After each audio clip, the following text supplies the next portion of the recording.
Deputy CM Pawan Kalyan గారు రాజోలు గడ్డ నుంచి చెబుతున్న నెక్స్ట్ కూడా కూటమి రాబోతుంది అన్నట్లు కూడా వ్యాఖ్యానించారు. సో దాని గురించి ఒకసారి డిస్కస్ చేసే ప్రయత్నం చేద్దాం. ప్రస్తుతం మనతో పొలిటికల్ జర్నలిస్ట్ శ్రవణ్ కుమార్ గారు ఉన్నారు. వెల్కమ్ చెప్దాం. Hello sir. Hello. Yes sir, Pavan Kalyan garu ఇచ్చిన ఈ వార్నింగ్ ఎవరికి అంటారు? ఖచ్చితంగా పవన్ కళ్యాణ్ గారు చాలా ఆసక్తికరంగా వ్యాఖ్యలు అయితే చేశారు. సోషల్ మీడియా నేను చూస్తూ ఉన్నా, చాలా హద్దు మీరుతున్నారు. ఆయన స్టైల్లో చెప్పాడు ఇదంతా. Yes sir. నేను అన్నీ కనిపెడుతూనే ఉన్నా. మీరట మళ్ళీ అధికారంలోకి వస్తాం, ఏదో చేస్తాం అనుకుంటున్నారు. నెవర్. మళ్ళీ రారు. నేను చెప్తున్నా, ఈ రాజోలు అడ్డ మీద కూర్చొని చెప్తున్నా, నెవర్ మీరు రారు అంటూ అన్న వాక్యాలు హౌ ఈజీలీ ఎవరికంటాడు? వైఎస్ఆర్ పార్టీ, ఆ సోషల్ మీడియా, ఆ పార్టీకి చెందిన సోషల్ మీడియా కానీ, ఆ నాయకులు కానీ ఈ మధ్యకాలంలో ఏం చేస్తున్నారంటే, వాళ్ళు సోషల్ మీడియాలో దారుణాతి దారుణమైన కామెంట్లు, ఇంటి స్త్రీలను, లేడీస్ని కామెంట్ చేయడాలు, లేదా ఒక ఫేక్ వార్తను క్రియేట్ చేసి వైరల్ చేయడం, ఇప్పుడు చేయడం కానీ గతంలో అధికారంలో ఉన్నప్పుడు చేసిన పోస్టులకు ఏ విధంగా కేసులు పెడతా ఉన్నారు.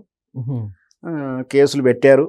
కేసులు పెడితే రివర్స్ వీళ్ళు ఏమంటున్నారు, మీరు ఇప్పుడు అధికారంలో కాబట్టి మీరు ఇట్లాగే ఉంటున్నారు, మళ్ళీ మాకు అధికారం వస్తుంది, అప్పుడు వచ్చిన మీ సంగతి ఏదో చూసుకుంటాం అని అంటున్నారు. సో దాన్ని కోట్ చేస్తూ పవన్ కళ్యాణ్ గారు నేను రాజోళ్ళకి వెళ్ళినటువంటి సందర్భంలో, ఈ మధ్య నేను సోషల్ మీడియాలో చూస్తూ ఉన్నాను, మీరు తప్పులు చేస్తూ ఉంటారు, పోస్టులు పెడతా ఉంటారు, పైగా మళ్ళీ రివర్స్ బెదిరిస్తుంటారు, పైగా మళ్ళీ ఏదో మేము వస్తాం, మా సంగతి ఏదో చూస్తాం అనుకుంటున్నాం కదా, అది జరిగే పని కాదని ధర్మగర్భంగా తన తగిన స్టైల్లో సినిమా డైలాగ్లో చెప్పాడు.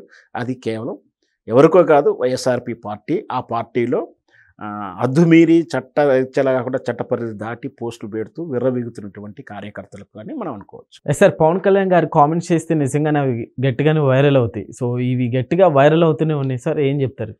ఈ మధ్యకాలంలో పవన్ కళ్యాణ్ని కొంచెం మీరు అన్నట్టు కొంచెం సైలెంట్గానే ఉన్నాడు. అంటే ప్రతిదీ స్టార్టింగ్లో ప్రతి ఇష్యూ టేకప్ చేయడం లాంటివి కానీ వెళ్ళడం, పైగా చంద్రబాబు నాయుడు కన్నా ఎక్కువగా పవన్ కళ్యాణ్ ట్రోల్ చేసినారు ఈ ఎక్స్ పార్టీ వాళ్ళంతా కూడా.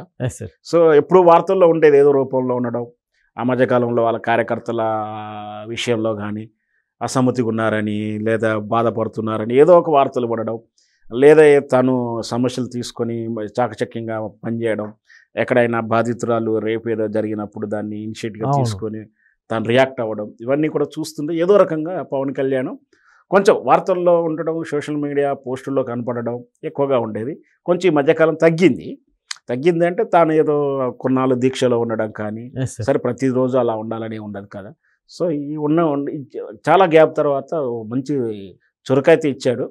అంటే తాను ఏమి అంటే నెగ్లెక్ట్గా ఉన్నాడు, పట్టించుకోవట్లేడు కాబట్టి జనరల్గా మనం చూస్తాం, పులి అలా తిరుగుతూ ఉంటే మనం అశ్రద్ధగా ఉందని చెప్పి దాంతో ఆడదామని ప్రయత్నం చేస్తే రివర్స్ పంచి కొడుతుంది. అట్లాగే పవన్ కళ్యాణ్ కూడా ఏదో సైలెంట్గా ఉన్నాడు కదా అనుకున్నారు. సో తాను జూలైతే విప్పాడు. సరే ఒక్క డైలాగ్ చాలు, అలా అభిమానులకు పండగ చేసుకుంటూ ఆయన చెప్పిన డైలాగ్ని పోస్ట్ చేసుకుంటూ ఇది కరెక్ట్ టైంకు డైలాగ్ బాగా కొట్టాడని అయితే అభిమానులు పండుగ చేసుకుంటున్నారు. ఓకే సార్, పవన్ కళ్యాణ్ గారు అంటే ఇప్పుడు అంటే డిప్యూటీ సీఎంగా ఫుల్ బిజీగా ఉన్నారు, ఇటు పక్క మూవీస్. సో ఏం చెప్తారు సార్, మూవీస్ని రెండింటిని బ్యాలెన్స్ చేసుకుంటూ పవన్ కళ్యాణ్ గారు? నిజంగా కూడా గతంలో అధికార ప్రతిపక్షంలో ఉన్నప్పుడు తన సినిమాల మీద చాలా విమర్శలు వచ్చాయి. ఓజీ సినిమా కానీ, వస్తాద్ భగత్ సింగ్ విషయంలో కానీ ఫెయిల్ అవ్వడం కానీ, లేదా రిలీజ్ కాకుండా ఆలస్యం అవుతుంటే ఇదేదో బ్లఫ్ సినిమా కావాలని ఏదో డమ్మీ సినిమా తీస్తున్నారు, ఇన్కమ్ ట్యాక్స్ ఎస్కేప్ చేయడానికి, లేదా ఒక రకంగా ప్రొడ్యూసర్ పారిపోయారని కొన్ని సందర్భాల్లో రకరకాలుగా వ్యాఖ్యలు చేసిన తన పనిదో తాను చేసుకుంటూ ఒకవైపు ప్రతిపక్షాలు ఉన్నప్పుడు తన పాత్ర పోషిస్తూనే సినిమాలు నటించాడు. ఉప ముఖ్యమంత్రి అయిన తర్వాత రాష్ట్ర బాధ్యతలు పార్టీ బాధ్యతలు మోస్తూనే తన సినిమాలు, తన కెరియర్, తన ఒరిజినల్ ప్రొఫెషన్ అది. అదే ఆయన ఒరిజినల్ ప్రొఫెషన్, అది లైఫ్ లాంగ్ ఉంటుంది. ఈ పదవి అనేది 5 ఏళ్ళు, మళ్ళీ టర్మ్లో మళ్ళీ గెలిచినప్పుడు మళ్ళీ ఇంకో రకంగా ఉండొచ్చు, ఇంతకన్నా అధికంగా పోస్టు పోవచ్చు, లేదా పరిస్థితులు వాళ్ళని ఓడిపోవచ్చు, ఎవరైనా సరే, ఈ నేతని కాదు ఎవరైనా సరే. కానీ ఆ జీవితకాలంలో ఉండే నటన, ఆ నటన జన్మతహా ఆయనకు వచ్చినట్టు. ఎందుకంటే చిన్నతనం నుంచి నటుడు, నటి చిరంజీవి ఇంట్లో పెరిగినటువంటి తమ్ముడుగా పెరిగిన వ్యక్తి, ఎస్ సార్. చిన్ననాటి నుంచి నటన తెలుసు, షూటింగ్లు తెలుసు, అన్నీ తెలుసు, నటిస్తూ ఉన్నాడు. కాబట్టి ఆయన జీవితకాలం నటిస్తాడు, సినిమా వృత్తిని కంటిన్యూ చేస్తుంటాడు, రాజకీయాలను కంటిన్యూ చేస్తాడు, సినిమా రాజకీయాలతో పాటు ప్రజాసేవ లైఫ్ లాంగ్ చేస్తాడు. సినిమాలో ఎలాంటి పోస్ట్ లేనప్పుడు కానీ, ఇవేం లేనప్పుడు కానీ ప్రజాసేవ కంటిన్యూ ఎలా చేస్తున్నాడో, ఆయన దాన ధర్మాల విషయంలో మనం చాలాసార్లు వినే ఉన్నాం. సో ప్రజాసేవ కంటిన్యూ అవుతుంది, సినిమా నటన కంటిన్యూ అవుతుంది, ఈ పాలనా బాధ్యతలు, పార్టీ బాధ్యతలు కంటిన్యూ అవుతున్నాయని మనం భావించాలి. ఓకే సార్, పవన్ కళ్యాణ్ గారు జనసేన పార్టీ నుంచి నెక్స్ట్ కూడా కూటమిలోనే వస్తారనుకోవచ్చు సార్. మనం ఇప్పుడే రాజకీయాల గురించి ఏం చెప్పలేము, విడిపోతారైతే అనలేము, వస్తుండొచ్చు, చెప్పలేము. కూటమితోనే ఉంటుంది. సహజంగా తాను కూటమి నుంచి బయటకు వచ్చి ఇంకో కూటమిలో కలవడానికి ప్రత్యామ్నాయం అయితే మంచి పార్టీ, ఆయనకు లైక్ మైండెడ్ పార్టీ అయితే ప్రస్తుతానికైతే లేదు.